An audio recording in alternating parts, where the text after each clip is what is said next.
I got a lot of equipment in here.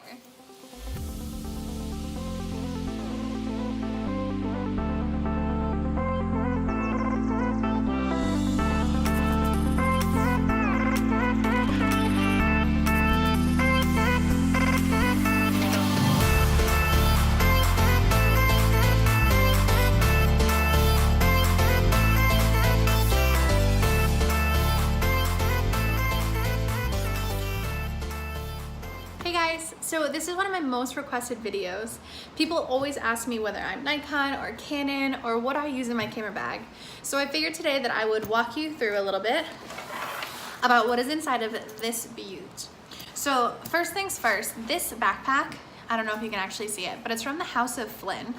And it's one of my favorite camera bags that I've ever come across. This is a lifesaver. It's so heavy duty. It's got a great cross at the back. Let me spin it around so you can see it. It has nice padding underneath, paddings on the arms. It's kind of a sturdy, I think it's honestly a vegan leather, but it is super, super durable and easy to clean, which I like too. Now, it doesn't look like much, but once you open this up, there are so many compartments in here. Believe it or not, I have 2 cameras, 3 or 4 lenses. I've got 2 flashes. We have some pocket wizards and some monitors and all that kind of stuff in here. So I'm gonna first unzip this to show you the inside. So it's super, super hefty. So let's start digging stuff out of here. The first lens I ever bought was actually this one here. This is the Nikon D850 2.8. It is the first go-to lens that I highly recommend. It is a great wide angle, it is a great zoom, and it is so great with that depth of field, that 2.8 f-stop in there. Phenomenal. So it's a good lens, great for everything, good for portraits, but we'll get to my favorite portrait lens. So underneath that in this bag, I can't even see it. This is my Speedlight SB910. I don't use a lot of flash in my boudoir photography, but if I ever need it, I know I have a great one. So that is just the first compartment, just this little compartment right here. Underneath those, we have my Flashpoint. These are my little transmitting guys. They connect one to your camera and one to your flash, so you can have a flash all the way over there, and they'll talk to each other. So once I click my camera, my flash goes off automatically. Lifesavers. First thing you want to do when you get into wedding photography, you want to get some good transmitters. I had started with the pocket wizards, and I came to realize that they weren't as reliable as I wanted them to be. So I started looking for alternatives because I needed something that was quick, fast, and easy, and these guys saved the day. Plus they're like a third of the cost. So this was totally awesome. So now I'm gonna pull out the Flashpoint. Can you see this? This is the Flashpoint flash that matches those monitors there. So then we have my favorite zoom lens. So this is the 70-200. This is the Nikkor version. This is the only version I would ever recommend to anybody. It is the 2.8. You can see it right there. But this was, this still is my go-to favorite lens all the time. It is a little heavy, so I normally have this in my shoot sack on my hip with my 24-70, and this is going to kind of get me through most of a wedding day. This is all still coming out of the bag, by the way, guys. Always suggest having a backup camera. You never know what's gonna happen.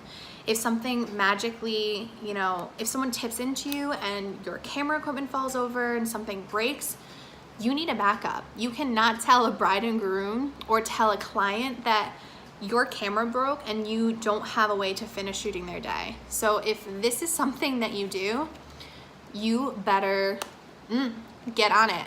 Be prepared, always have a backup plan. Mine is a D750, again, another Nikon. And this thing is the best camera that I feel like they've ever invented underneath the 850.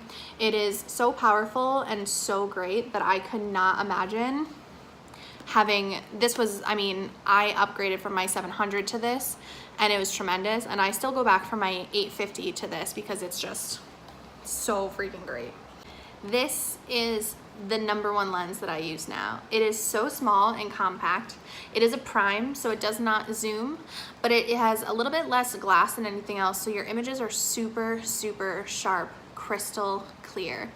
This is so good and so important for those portrait shots because you want those eyes to pop. You want to see the lashes coming off of people's faces.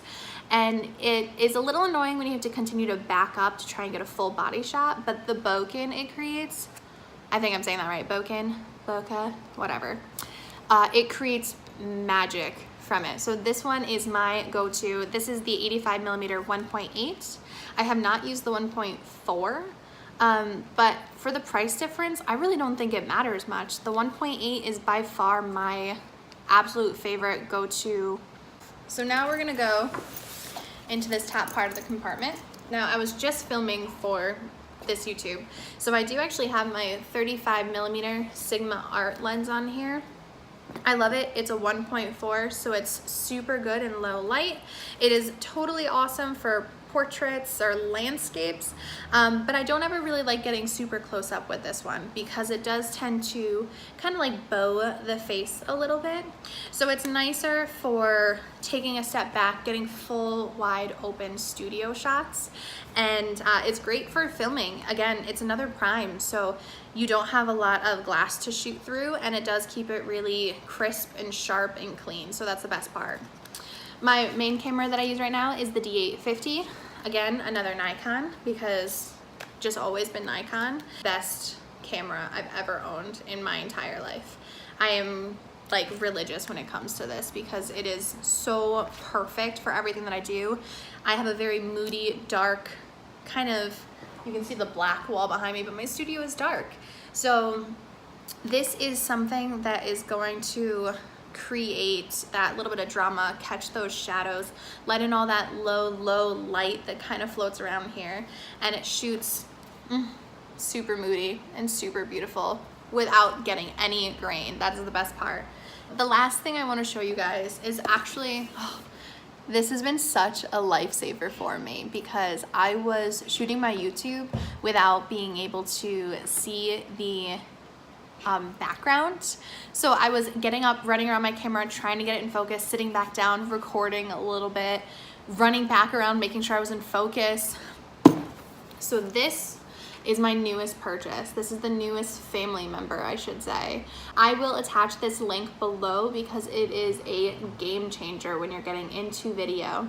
It is a large 5.7 monitor, and this has been so great because it attaches right to the top. It has a beautiful L bracket mount that you can see, so you don't have to deal with those like swivelly little ball tops that suck. And this is perfect because you can flip it around, see what's happening in front of the camera, flip it back around, you can walk around with it.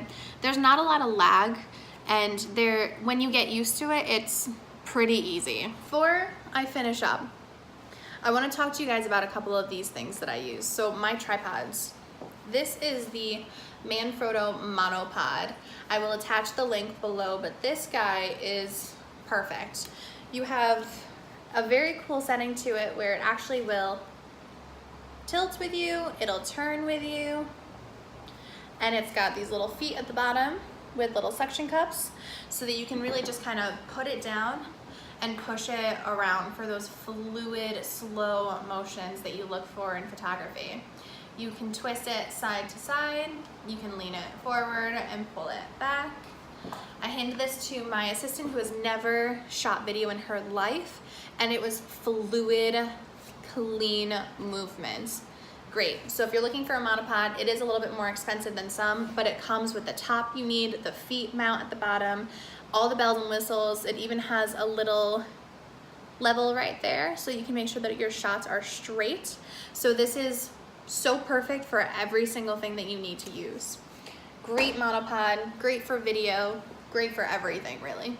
So I hope that if you like this video, you will comment, like, and subscribe below.